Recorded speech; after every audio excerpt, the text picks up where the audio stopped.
Welcome back to another video, guys. Hope you guys enjoyed the previous video of the New York vlog. Got that posted up for you guys a few days ago. Hope you guys enjoyed it. I'm gonna try to be way more active on YouTube. I've been saying this a lot, but I'm definitely gonna try my best. I've just been very busy with work, such as my trading, my mentorship students, which are very important to me, who I make sure they're getting as much value out of me, and I focus so much time on them. And then other things such as my personal life and things like that.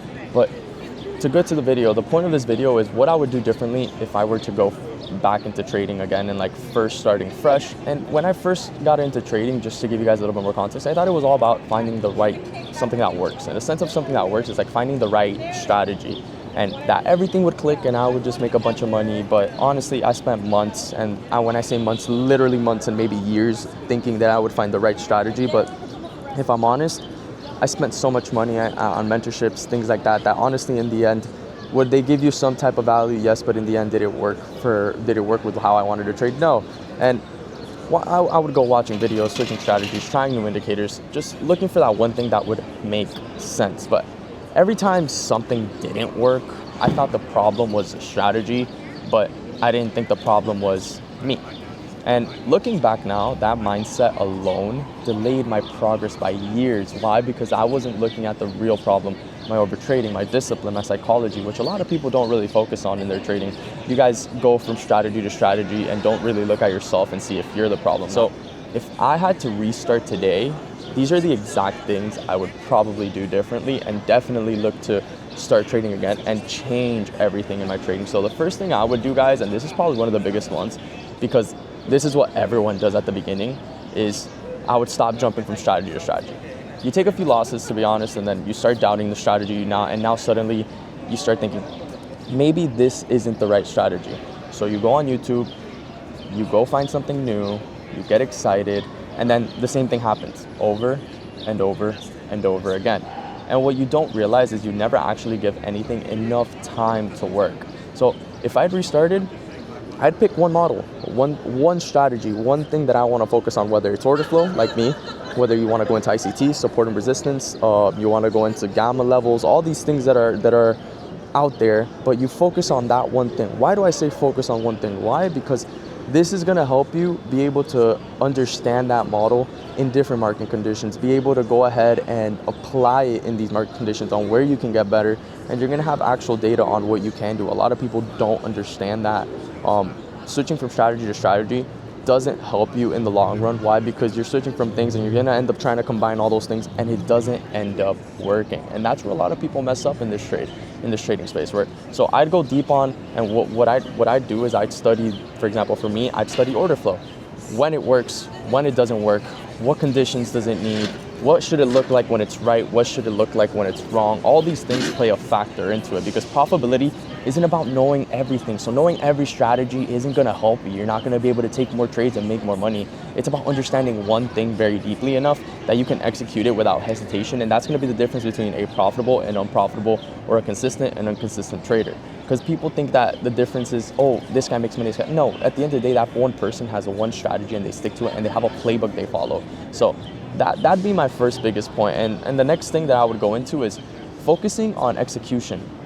And what I mean by that is I would completely shift my focus from where I would say entries, because this is where most traders get to. Everyone wants a clean entry, everyone wants the perfect fill, and I hate to say this, but everyone wants the bottom tick or top tick, and I don't really use those terminologies, but that's not what's gonna make you money in the long run. You can have the best entry in the world and still fucking lose, because if you don't know how to manage the trade, you're gonna end up either getting out of break even, you're gonna end up still taking a loss. And a lot of people don't understand that getting in a trade is easy, and managing the risk when getting in a trade is easy, but managing a trade while in profit or drawdown is a lot harder than people think.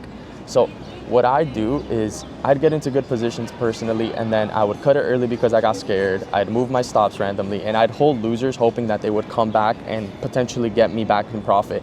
And so if I had to restart from that and build from what I know now, is I'd say I'd spend way more time working on what I do after the entries, after I enter, or entries, however you want to say it. Because how I react when price isn't doing what I expected is huge. How I reduce risk when I'm wrong, and how I actually let my winners run and play out. Because entries might get you into the trade, But execution at the end of the day is what pays you, and at the end of the day, your execution really comes from the exit you take, whether it's a profit or loss, and that number is what ends up really building you. So that would be another thing. And the next point I would want to go, and this is what the third point at this point, I would go into the completely changing the way I journal.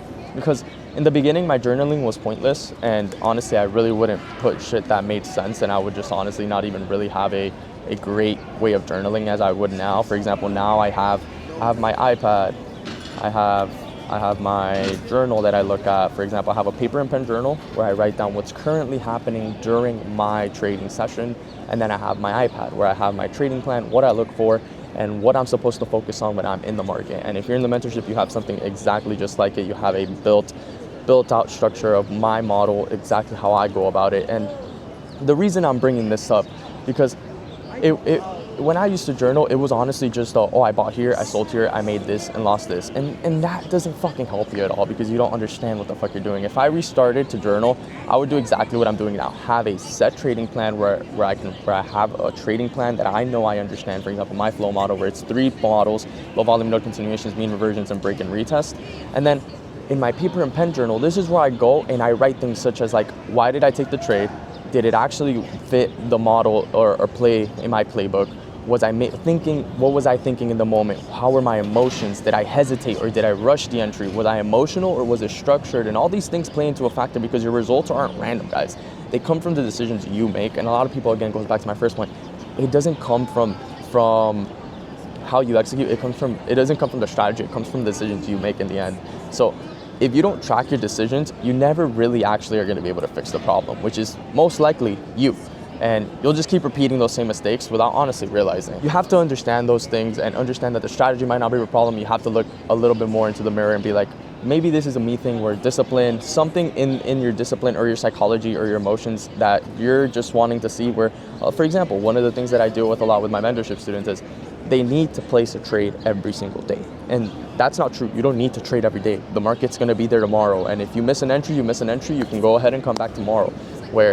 As in some people in my mentorship used to trade every single day, and that's when you have to put a stop to that, because at the end of the day, when you put a stop to that, that's gonna make you be different compared to, I need to make money today, It shifts your mindset. A lot of people forget that. It shifts your fucking mindset. So that'd be one of the things I do. I would definitely analyze my decisions a lot better from the beginning, instead of just journaling, I made this, I took this, and this is why, and this is how I took the position. Not really, it's not gonna do much. So that'd be the third point. The fourth point, and this is where a lot of people think that they can shortcut trading. I'd stop treating trading like a hobby and treat it like a business and treat it like an actual skill, because let's be honest, most people come into this thinking, I just need one good run, I just need one winning day, I just need to figure this out really quick, I need to make money tomorrow. And that mindset is what gets people so stuck. Because if I restarted, I treat trading like learning any like high level skill, like going to college to being a doctor. Because some people aren't profitable for 2-3 years. Some people aren't profitable for a year, and it takes everybody different times. Like for me, after I found order flow, it took me about a year to become profitable. In the beginning, I was trading Forex, and I was kind of profitable with Forex. I would make a little bit of money, but not as much as I make now with trading futures and order flow. So some people just get stuck because they don't. You have to understand that a lot of people don't treat this as a high level skill, and treat it just as something that can be learned like anything. And understand that doctors go to school for a reason, lawyers go to school for a reason, all these people go to school for a reason, because they need to learn that skill. There's skill that comes with it, more than just what you're doing and as a job. If you understand, you understand what I mean. And it's like going to the gym. You're not going to know how to bench press the first fucking day. You're going to probably have no technique. You're probably just going to push as much weight as you can, and you're going to probably think that that's amazing. But in the long run, that's not going to help you.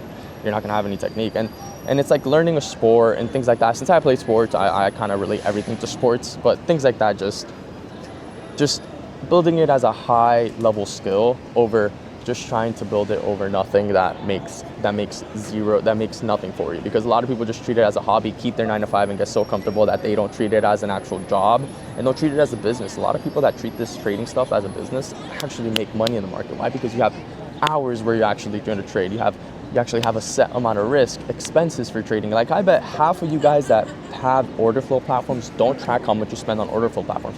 And let me even make it easier for you guys. You probably don't track how much you spend on prop firm evals. You probably have some payouts, but how much is that compared to how much you spent? You probably are in drawdown still on how much you've spent, and a lot of people don't analyze those things. And that's when you're not treating it as just a hobby, and you're treating it as a high level skill and a business. And a lot of people don't understand those things. Where once you actually accept those things, that's where you're going to see progress, and that's where everything's going to start changing for you as a trader. And the last point I'd make, just to not make this video extremely long, I wouldn't try to figure out everything alone for so long.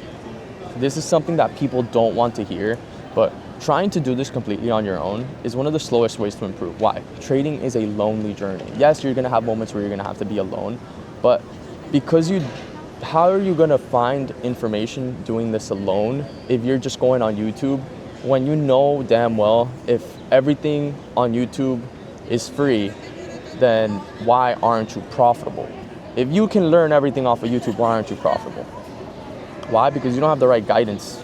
You don't know your blind spots. You don't know your own bad habits, and you need someone to keep you accountable. And a lot of people don't think about those things.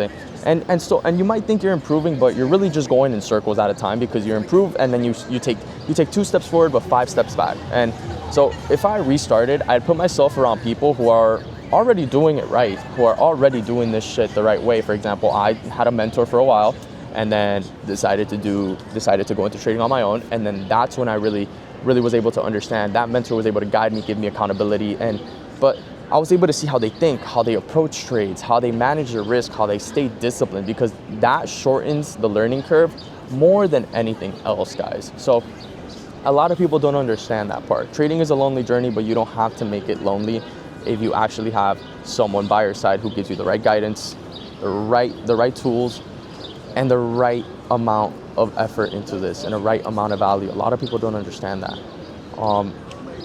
At the end of the day, guys, and that was pretty much my last point, to be honest. At the end of the day with trading, guys, it's not the most impossible thing, but it's not also something you guys can just figure out overnight. And most people don't fail because they're not smart enough. Honestly, they fail because they approach it the wrong way. And if I had to restart from zero, this is probably exactly how I'd do it. So if you're still early in your journey and you're still going into your trading, hopefully this saves you a lot of time. I know I'm still working on my speaking skills. I'm good at this, but I'm still very, very, fairly new to YouTube. So talking heads like this for you guys is still something I do, but I hope you guys enjoyed the video, and I'll see you guys in the next one.